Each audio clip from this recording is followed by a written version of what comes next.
तो हम अपन एनाटॉमी के एमसीक्यूज पढ़ रहे थे, 280 तक हमने पढ़ लिए थे पिछले लेक्चर में, तो आज हम 281 से पढ़ेंगे। A patient has thenar atrophy and thumb opposition lost है, तो कौन सा नर्व है? मीडियन नर्व है। सिंपल है, ये बार बार रिपीट हो रहा है। थीनार मसल को भी कौन सप्लाई करता है? Median nerve. और हाइपोथीनार को अल्नर। तो मीडियन नर्व हमारे पास डैमेज है। उसके बाद है cord of brachial plexus are named according to relation. ठीक है, ब्रेकियल प्लेक्सिस के जो कार्ड हैं उनको हमने नेम किए according to relation with axillary artery. ठीक है, जो एक्सिलरी आर्टरी से आगे हैं या उसके लेटरल हैं, तो उस तरह से हमने इनको नाम दिए हैं। ठीक है, लेटरल कार्ड है तो एक्सिलरी आर्टरी से रिलेशन की बेस पे उनको नाम दिया है। पेशेंट कांट एबडक्ट है, वीकनेस इन बाइसेप ब्रेकाई या weakness in extension of wrist है ड्यू टू। अब देखिए, पेशेंट एबडक्ट भी नहीं कर सकता और बाइसेप ब्रेकाई में वीकनेस है। बाइसेप ब्रेकाई को कौन मस्कुलर क्यूटेनियस नर्व सप्लाई करता है, और वीकनेस है किसमें? एक्सटेंशन ऑफ रिस्ट में भी। अब अगर वीकनेस इन बाइसेप ब्रेकाई नहीं होता, सिर्फ ये होता weakness in extension of wrist है, तो फिर हम कहते हैं रेडियल नर्व। लेकिन अब बाइसेप की बात हुई है तो उसको मस्कुलर क्यूटेनियस सप्लाई करता है, इस वजह से हमने ये लगाया। Which are the following muscles are flexor at metacarpophalangeal joint है, तो वो लम्ब्रिकल्स हैं। ठीक है, मेटाकार्पोफ्लेंजियल जॉइंट के ऊपर फ्लेक्सर क्या होते हैं? लम्ब्रिकल्स होते हैं। An old man while watching last night movie fall sleep in an arm chair है व्हेन वोक अप, जब वो वोक अप हुआ है in the morning he was unable to grip a glass of water with his right hand है। Which nerve? ये radial nerve होता है, इसको कहते हैं सैटरडे नाइट पॉल्सी है। तो ये आपने पहले भी पढ़ा होगा, रिपीट हुआ ये एमसीक्यू पहले भी। तो ये होता है कंप्रेस होता है ना, अगर आप चेयर में वो होते हैं। Injury to ulnar nerve behind the medial epicondyle, तो ये क्या काज करेगा? Loss of sensation in medial 1/3 of palmar and dorsal aspect. ठीक है, मीडियल साइड ऑफ जो हैंड है उसको जो है पामर और मीडियल साइड ऑफ हैंड जो है उसका चाहे पामर एस्पेक्ट हो चाहे डर्सल एस्पेक्ट हो, दोनों को अल्नर नर्व सप्लाई करता है। तो अल्नर नर्व डैमेज होगा तो वहाँ पर सेंसेशन लॉस होंगे। Nerve responsible for fine movements of hand के लिए, तो वो अल्नर नर्व है, फाइन मूवमेंट्स करवाता है हैंड के। फॉलोइंग मसल्स है नो एक्शन एट रिस्ट है, तो ब्रेकियोरेडियलिस का कोई एक्शन नहीं है, इसका सिर्फ अपर आर्म और फोर आर्म में नहीं इसका इफेक्ट है। बाकियों का है एक्सटेंसर कार्पी रेडियलिस, नाम से जाहिर है ये क्या है? कार्पी मीन्स होता है wrist, radialis means lateral side पे ना, जहाँ पर रेडियल नर्व जा रहा है। तो ये एक्सटेंसर कार्पी रेडियलिस जो ये एक मसल है, ये रिस्ट की क्या करवाता है? एक्सटेंशन करवाता है। और एक्सटेंसर कार्पी अल्नारिस अल्ना की एक्सटेंशन करवा रहा है, मतलब अल्नर साइड पे जो रिस्ट है वहाँ पर हमारे पास एक्सटेंशन करवा रहा है। ठीक है, या अल्नर साइड पे फिंगर्स की, और ये भी ये फिर लेटरल साइड पे फिंगर्स की। और बाइसेप आपको पता है ये भी हमारे पास रिस्ट में इसका रोल है। Flattened thenar muscle due to damage of median nerve है। ठीक है, और फ्लैटेंड हाइपोथिनार मसल होता तो अल्नर नर्व होता। After trauma to scaphoid bone है patient having bleed and pain due to which structure damage है? रेडियल आर्टरी डैमेज हुआ पड़ा है। ठीक है, ये आपने याद रखना है। मोस्ट कॉमन कार्पल बोन जो फ्रैक्चर होता है वो स्केफाइड बोन है और वो डैमेज करता है रेडियल आर्टरी को। और last most common dislocated carpal bone जो है, एक फ्रैक्चर्ड कार्पल बोन है, ठीक है, वो स्केफाइड है, और डिसलोकेटेड कार्पल बोन ल्यूनेट है, उसमें डैमेज होता है median nerve, carpal tunnel syndrome होता है। Fracture of hook of hamate अगर हो तो वो अल्नर नर्व डैमेज करता है उसको। एनाटॉमिकल स्नफ बॉक्स में पेन है, रेडियल आर्टरी डैमेज हो रहा है। Breast of adult female lies over किस चीज़ के ऊपर? सुपीरियर पेक्टोरल फेशिया के ऊपर। और man in R T has fracture medial side of clavicle pressing posteriorly on sternoclavicular joint है to which nearby structure will be done है? Trachea. अब देखें, मीडियल साइड ऑफ क्लेविकल हमारे पास posteriorly जब compress होगा तो वहाँ पर ट्रेकिया प्रेजेंट होता है, तो वो डैमेज हो सकता है। A young female complaining of numbness and paresthesia along with color changes in her right arm है। There is no wasting of the intraossei but altered sensation in T1 distribution due to which of the following है। अब ये MCQs भी हमारे पास repeated है। ये cervical rib होता है, ठीक है, जो कि T1 को अफेक्ट कर रहा होता है, जिसकी वजह से अल्टर्ड सेंसेशन होते हैं T1 एरिया के ऊपर। और इसके अलावा हैंड की जो ब्लड सप्लाई है ना वो भी कंप्रेस हो रही है, जिसकी वजह से कलर चेंजेस आ रहे हैं, ठीक है, और पेरेस्थीसिया नमनेस सब कुछ हो रहा है। तो ये एक्सेसरी सर्वाइकल रिब है। या अब देखें यहाँ पर क्या दिया हुआ? Right cervical rib, right side के ऊपर सर्वाइकल रिब है, या जिसको हम कहते हैं एक्सेसरी सर्वाइकल रिब भी कहते हैं। ये एक एक्स्ट्रा रिब होता है ना, जो कि हमारे पास कंप्रेस करता है आर्टरीज को और ब्रेकियल प्लेक्सिस को। लेटस्मस टार्सी नर्व सप्लाई तोरिकोडार्सल है। Medial collateral ligament damage at elbow है, विच नर्व इज डैमेज्ड है? तो अल्नर नर्व है। मीडियल कोलेटरल लिगामेंट के करीब से अल्नर नर्व होता है वो डैमेज होता है। Anterior and posterior circumflex humeral artery are branches of axillary artery. Claw hand produced by unopposed action of extensor digitorum and flexor digitorum superficialis है, उनके अनअपोज्ड एक्शन की वजह से होता है। और हो क्यों रहा था ये हमारे पास नर्व की डैमेज की वजह से। Clavi pectoral fascia pierced by, clavi pectoral fascia को कौन पायर्स कर रहा था? सेफलिक वेन। सी से क्लेवी पेक्टोरल फेशिया और सी से cephalic vein. Powerful supinator of fore arm bicep brachii है।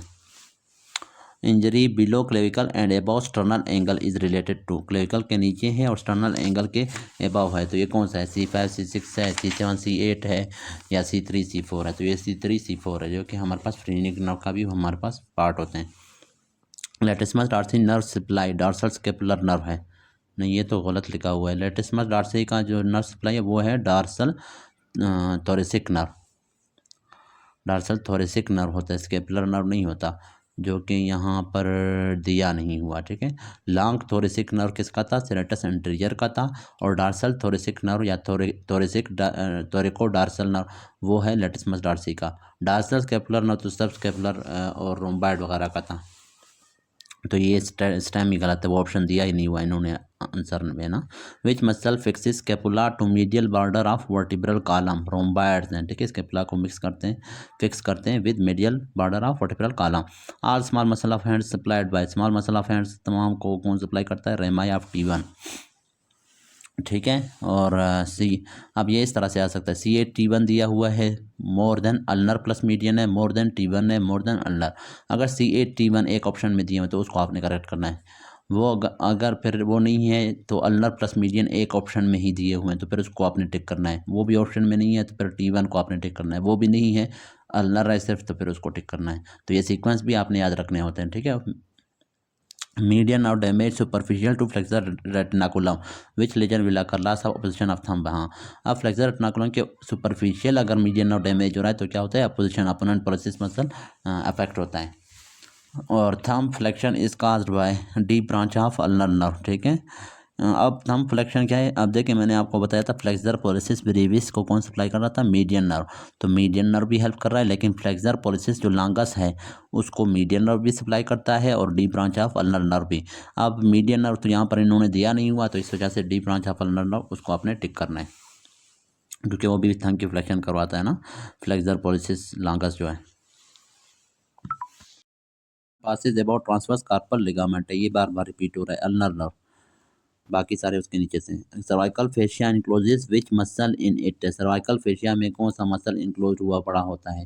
तो ये हमारे स्क्रेनी एंटीरियर, स्क्रेनी मीडियस है, ट्रेपेजियस मसल है, सेरेटस एंटीरियर है या फिर लेटिसमस डार्सी मसल है। तो ये हमारे पास है ट्रेपेजियस मसल। ठीक है, उस सर्वाइकल फेशिया ने कवर किया होता है।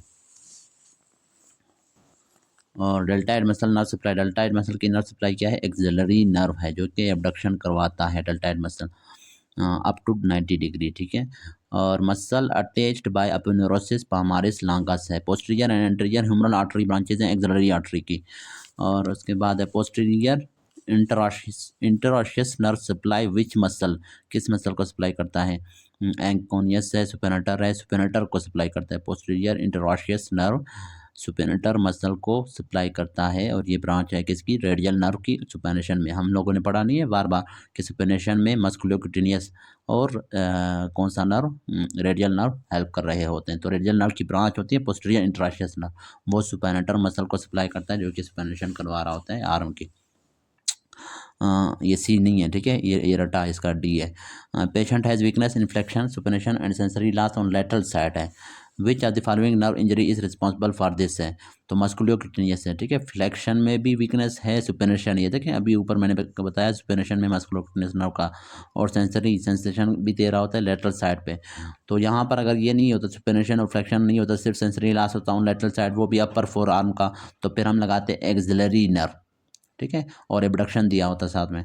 लेकिन अब देखें उन्होंने दिया हुआ है कि फ्लेक्शन भी लॉस हो रहा है, साथ में सुपेनेशन है, तो ये आ गया musculocutaneous nerve. Difficult to do venesection in cubital fossa from, कहाँ से? सुपरफिशियल मीडियल बेसिलिक वेन से हमारे पास ये मुश्किल है। और loss of fingers extension and abduction after injury to left elbow है due to damage of posterior interosseous nerve, जो कि ब्रांच है किस चीज़ की, रेडियल नर्व की। तो एल्बो के ऊपर मेनली मोस्ट कॉमनली डैमेज कौन होता है, अल्नर नर्व। तो यहाँ पर इन्होंने आपको कंफ्यूज करने के लिए, लेकिन एल्बो के ऊपर क्या है, रेडियल नर्व भी डैमेज हो सकता है। आप कंफ्यूजन करिए कि आप अल्नर नर्व लगा दें तो, लेकिन आपने सिर्फ ये नहीं देखना कि एल्बो के ऊपर इंजरी हुआ है, आपने ये भी देखना है कि उसने और क्या दिया हुआ है, मसल कौन से डैमेज हो रहे हैं, क्या लॉस हो रहा है, कौन सी एक्शंस। तो loss of fingers extension, finger extension loss हो गई। हमेशा याद रखें फिंगर्स और रिस्ट की एक्सटेंशन में मेन रोल किसका होता है, रेडियल नर्व की और उसकी ब्रांचेस की। तो ये posterior interosseous nerve radial nerve की ब्रांच है, ठीक है। तो फिंगर की एक्सटेंशन अगर लॉस हो रही है तो फिर या तो रेडियल नर्व आपने लगाना है या उसका ब्रांच क्या है, पोस्टीरियर इंट्राशियस नर्व। अच्छा, patient is unable to open बोतल कैप है with his sensory sensation intact on thumb and index finger है, which nerve is likely to be injured है, तो ये मीडियन नर्व है, ठीक है। कैप को नहीं खोल सकता, ये भी वही है। Tricep reflex lesion lower cervical है, ठीक है, क्योंकि C7 C8 है ना ट्राइसेप रिफ्लेक्स। और after mastectomy for breast carcinoma female developed winging of scapula, ये बार बार मैंने आपको बताया, साल्ट serratus anterior long thoracic nerve. तो सिराटस इंटीरियर मसल पैरालाइज हो जाए या लॉन्ग थोरेसिक नर्व डैमेज हो जाए, उसमें विंगिंग ऑफ स्कैपुला होता है, और ये ब्रेस्ट कार्सिनोमा के दौरान हो सकता है। और इसमें combing loss of unable to comb his hair, ये वाला MCQ भी आता है ना। तो लॉन्ग थोरेसिक नर्व डैमेज है और कांट स्क्रैच इज बैक, वो फिर वो था थोरिकोडार्सल नर्व था या latissimus dorsi. In surgical neck of humerus fracture there is loss of abduction and proximal upper arm है, लेटरल साइड सेंसेशन और लास्ट है। नर्व डैमेज कौन सा है, एक्सिलरी नर्व। लेटरल साइड की सेंसेशन लॉस हो जाए और लॉस ऑफ एब्डक्शन हो जाए तो ये डेल्टाइड मसल, एब्डक्शन कौन करवाता है, डेल्टाइड मसल। और लेटरल साइड अपर जो आर्म है, ठीक है, उसके जो लेटरल साइड की सेंसेशन है वो भी कौन करवा दे रहा होता है, axillary nerve.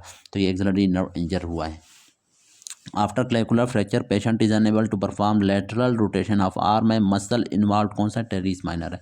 A person got stab on upper arm and floor of axilla, which of the following structure will be damage. अब देखिए फ्लोर ऑफ एक्जिला में एक आर्टरी था, मैंने आपको बार बार बताया इंटरकोस्टोब्रेकियल आर्टरी है, तो वो डैमेज होता है।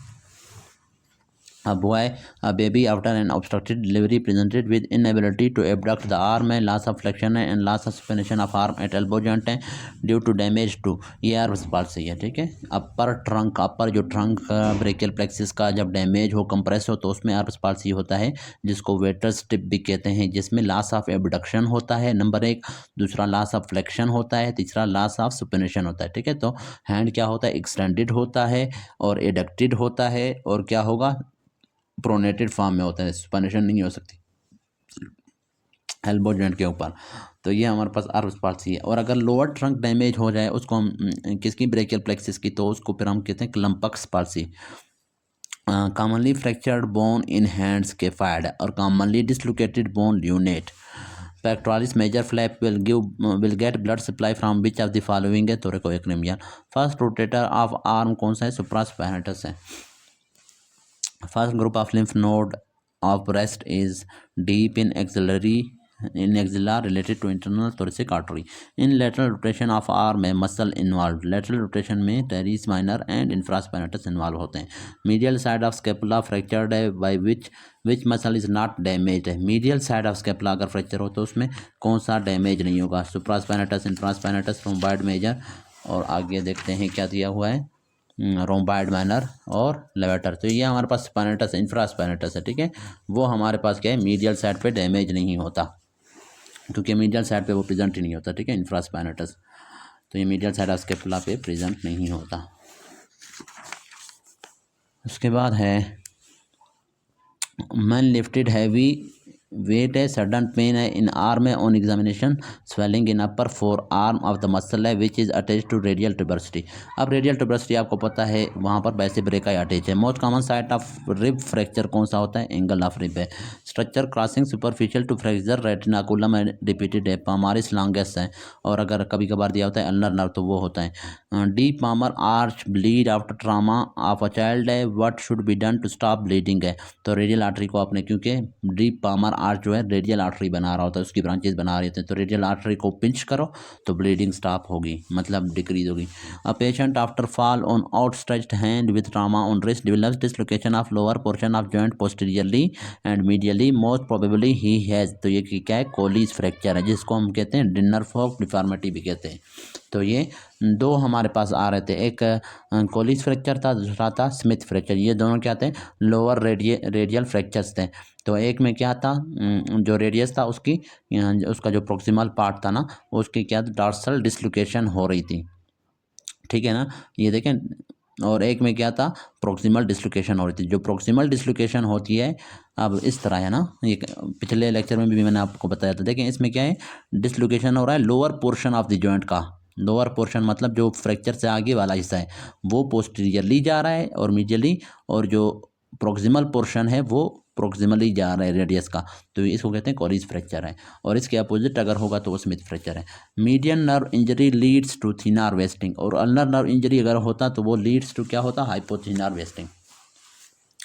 विच are the following muscles are, कौन से मसल्स इन्वॉल्व हैं किसके, अरब्स पाल्सी में।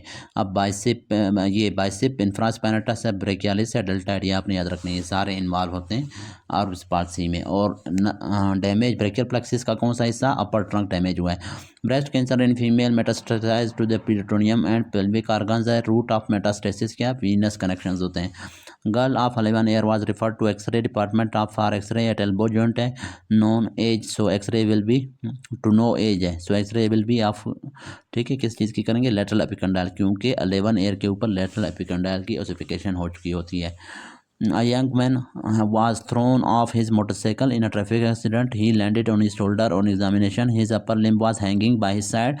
He had lost sensation on lateral aspect of arm. The most likely nerve damage axillary है, ठीक है। lateral part अगर sensation loss हो जाए अपर फोर आर्म की और एबडक्शन भी नहीं कर सकें तो वो एक्सिलरी नर्व डैमेज होता है। After damage to lateral thoracic wall, elevation of lower angle of scapula, ठीक है, डैमेज हुआ है लेटरल थोरेसिक वाल को, उसके बाद elevation of lower angle of scapula हुआ है, तो ये है विंगिंग ऑफ स्केपुला है ना। Patient hand can not reach forward as previously, तो ये नर्व डैमेज कौन सा हुआ है, लॉन्ग थोरेसिक नर्व। साल्ट है, याद रखना, सेराटस इंटीरियर मसल डैमेज है या फिर लॉन्ग थोरेसिक नर्व डैमेज है। ये विंगिंग ऑफ स्केपुला की फॉर्म में भी आता है इस तरह से, ठीक है, कि lower angle of scapula elevated है और वो क्या कर सकता है, कैन नॉट रीच फॉरवर्ड है, फॉरवर्ड भी नहीं। दूसरा इस तरह आता है कि पेशेंट की जो है ब्रेस्ट कार्सिनोमा था और मेस्टेक्टोमी हमने किया तो उसके बाद वो कांट कॉम्ब हिज हेयर, तो वो भी हमारे पास यही सेराटस इंटीरियर है, ठीक है।